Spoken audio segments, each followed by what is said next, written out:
Myself, I'm Ratna Bhushan, a trained motivator and guide to IAS aspirant, international motivational speaker, leadership trainer, CEO coach, political strategist, and policy advisor. Welcome to ASG. ASG believe in quality, commitment, and success. All of us meet a variety of people, and our reactions to what they say or feel about us vary. Whatever we are feelings, reactions to the best assessment of others about us. It is always worthwhile not to shame or embarrass anybody to the extent we can do it. The most important news of today is Thailand protesters ask Germany to investigate King. The demands include resignation of PM charges in the constitution and reforms to the monarchy. Pro-democracy demonstrations in Thailand have expanded their protesters internationally, marching to the German embassy to appeal to Chancellor Angela Merkel's government to investigate whether Thailand's king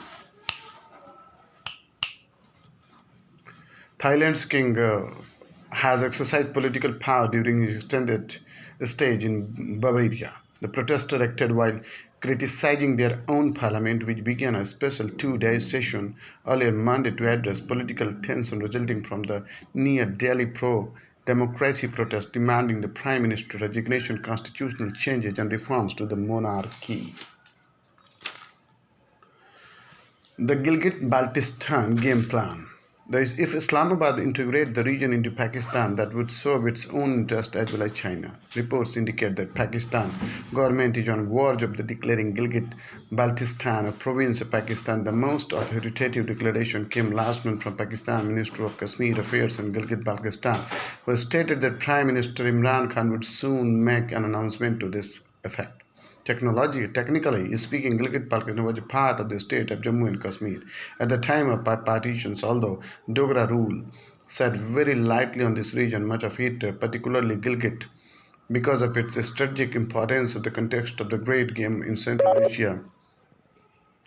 Central Asia had been leased to the British by the Maharaja and was under the direct control of British government until the lapse of sovereignty.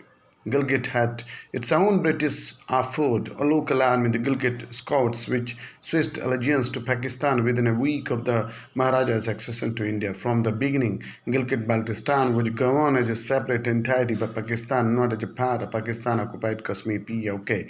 Islamabad had hesitated to declare it a province of Pakistan because of its claim that J&K is disputed territory and its future must be decided by plebiscite among all its inhabitants. Hind प्रशांत क्षेत्र के छोटे देशों को मिलेगा सुरक्षा कवच। भारत और America के बहुआयामी सैन्य संबंधों से चीन के दबदबे मिलेगी चुनौती। भारत और अमेरिका के बीच बढ़ते सैन्य सहयोग के पीछे सबसे बड़ी वजह हिंद प्रशांत क्षेत्र में चीन का बढ़ता दबदबा है। मंगलवार को हुई 2+2 वार्ता में हिंद प्रशांत महासागर का क्षेत्र एक अहम मुद्दा रहा। दोनों देशों के बीच वार्ता उस उद्देश्य से की जा रही है कि किस तरह इस क्षेत्र के छोटे छोटे देशों को एक सुरक्षा कवच प्रदान करने का ढांचा तैयार हो सके। वैसे भारत, अमेरिका, जापान व ऑस्ट्रेलिया के साथ मिलकर क्वाड मंच के तहत भी इस उद्देश्य से एक साझा मंच तैयार करने की कोशिश कर रहे हैं, लेकिन इसके समानांतर भी दोनों देशों के बीच एक कोशिश चल रही है। 2+2 वार्ता के बाद जारी संयुक्त बयान से भी इस बात के संकेत मिलते हैं। मंगलवार को बैठक में भारत की तरफ से हिंद महासागर में स्थापित होने वाले फ्यूजन सेंटर को लेकर भी दोनों देशों के बीच विमर्श हुआ और ये फैसला किया इसमें अमेरिकी नौसेना का एक अधिकारी नियुक्त किया जाएगा। इस तरह से अमेरिका की तरफ से बहरीन में स्थापित इस तरह के सेंटर्स में भारतीय नौसेना अधिकारी की नियुक्ति की जाएगी। यह महत्वपूर्ण प्रगति है जो दोनों देशों को हिंद महासागर में एक दूसरे के हितों से जुड़ी रणनीतिक सूचनाओं का आदान प्रदान करने की सुविधा देगी। संवेदनशील सूचनाओं के आदान प्रदान के लिए मंगलवार को भारत अमेरिका के बीच basic exchange and cooperations for geo spatial cooperation समझौता किया गया। दोनों देशों के बीच पहले ही 3 समझौते पर general security for military information, logistics, the communications हो चुके हैं। अमेरिका ने भारत के साथ 4 सैन्य समझौते करके हिंद प्रशांत क्षेत्र के देशों को भरोसा दिलाने की कोशिश की कि उनके पास स्थित दूसरे सबसे शक्तिशाली देश भारत को अमेरिका का पूरा सहयोग है। जम्मू कश्मीर में बेहिचक जाएंगे निवेशक। जम्मू कश्मीर में भूमि स्वामित्व अधिनियम संबंधी कानून में संशोधन पूरे प्रदेश में विकास की दिशा ही बदल जाएगी। राज्य में डोमिसाइल की अनिवार्यता खत्म करने से दूसरे राज्यों के निवेशक बिना हिचक के छोटे से बड़े उद्योग खड़े कर सकेंगे। उद्योगिनी, शिक्षा, विकास चिकित्सा, पर्यटन समेत अन्य क्षेत्रों में निवेशकों की कतार लगना तय है। जब वो खुद की जमीन पर उद्योग लगाएंगे तो निवेशकों में निश्चितता होगी। औद्योगिक क्षेत्र में जब धड़ल्ले से निवेश होगा तो जम्मू कश्मीर के विकास में क्रांति तय है। दरअसल अब तक जमीन खरीदने का अधिकार न होने के चलते दूसरे राज्यों के निवेशक जम्मू कश्मीर में निवेश करने से हिचकिचाते रहते। जम्मू कश्मीर के पुनर्गठन व अनुच्छेद 370 व 35A समाप्त होने के बाद केंद्र को तमाम कवायद के बाद भी उत्साहजनक निवेश प्राप्त नहीं हुए, क्योंकि डोमिसाइल के लिए 15 वर्ष तक जम्मू कश्मीर में रहने की अनिवार्यता थी।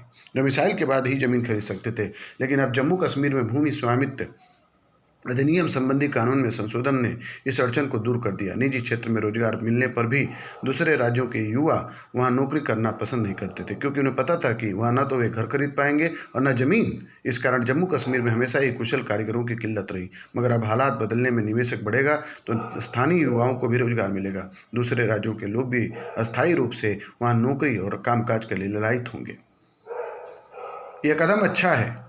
शिक्षा और चिकित्सा के क्षेत्र में निवेश होगा, लेकिन निवेश बढ़ाने के लिए सरकार को चाहिए वित्तीय पैकेज की घोषित करे। वैश्विक शिखर सम्मेलन से पहले विशेष रियायतों वाला पैकेज मिलना चाहिए। ललित महाजन, अध्यक्ष, बड़ी ब्राह्मणा इंडस्ट्री एसोसिएशन। दूसरे राज्यों से आने वालों को कोई नहीं कहेगा बाहरी। जम्मू कश्मीर में अब कोई यह नहीं कह सकेगा कि आप दूसरे राज्य के हैं। अब यहाँ सभी भारतीय होंगे। दूसरे राज्य का कहकर किसी की अवहेलना नहीं की जा सकेगी। जम्मू कश्मीर में भूमि स्वामित्व कानूनों में संशोधन के बाद अब हालात बदल जाएंगे। कश्मीर मामलों के विशेषज्ञ इमरान मीर ने कहा, मैं ऐसे कई लोगों को जानता हूँ जो 40-50 साल रहे, उनके बच्चे यहीं पैदा हुए और बड़े हुए, लेकिन इसलिए चले गए क्योंकि वह यहाँ मकान नहीं बना सकते थे। यह एक मूक पलायन है जो अब रुकेगा। रोजगार के लिए आए लोग अब यहाँ स्थायी तौर पर बसने के लिए सोचेंगे। इसके कवायद आतंकवाद के परोपकार का मनोबल गिराएगा। पाक में रह रहे 18 दहशतगर्दों को भारत ने किया आतंकी घोषित। गृह मंत्रालय ने प्रतिबंधित संगठन हिजबुल मुजाहिदीन के सरगना सैयद सलाहुद्दीन समेत पाकिस्तान में रह रहे 18 आतंकियों को आधिकारिक रूप से गैरकानूनी गतिविधि रोकथाम करने के तहत आतंकी घोषित कर दिया। इस तरह से इस सूची में घोषित कुल आतंकियों की संख्या 31 हो गई। पिछले साल अगस्त में यूएपीए में संशोधन कर सरकार ने व्यक्ति को भी आतंकी घोषित में डालने का प्रावधान किया। इसके पहले सिर्फ संगठनों को आतंकी सूची में रखा जाता था। गृह मंत्री अमित शाह के निर्देश पर जिन 18 दहशतगर्दों सूची में शामिल किया गया, उनमें से 5 लश्कर तोयबा, 4 जैसे मोहम्मद, 3 हिजबुल मुजाहिदीन और 4 दाऊद इब्राहिम के करीबी और 2 इंडियन मुजाहिदीन के आतंकी हैं। वित्त मंत्री ने कहा, इंफ्रा व ऊर्जा निवेश पर सरकार का फोकस। वित्त मंत्री निर्मला सीतारमण ने कहा कि अर्थव्यवस्था में सुधार के लिए सरकार आने वाले दिनों में इंफ्रास्ट्रक्चर, कृषि, निर्यात और ऊर्जा निवेश पर फोकस करेगी। इस दिशा में पहले ही काम शुरू हो गया है। हाँ भाई।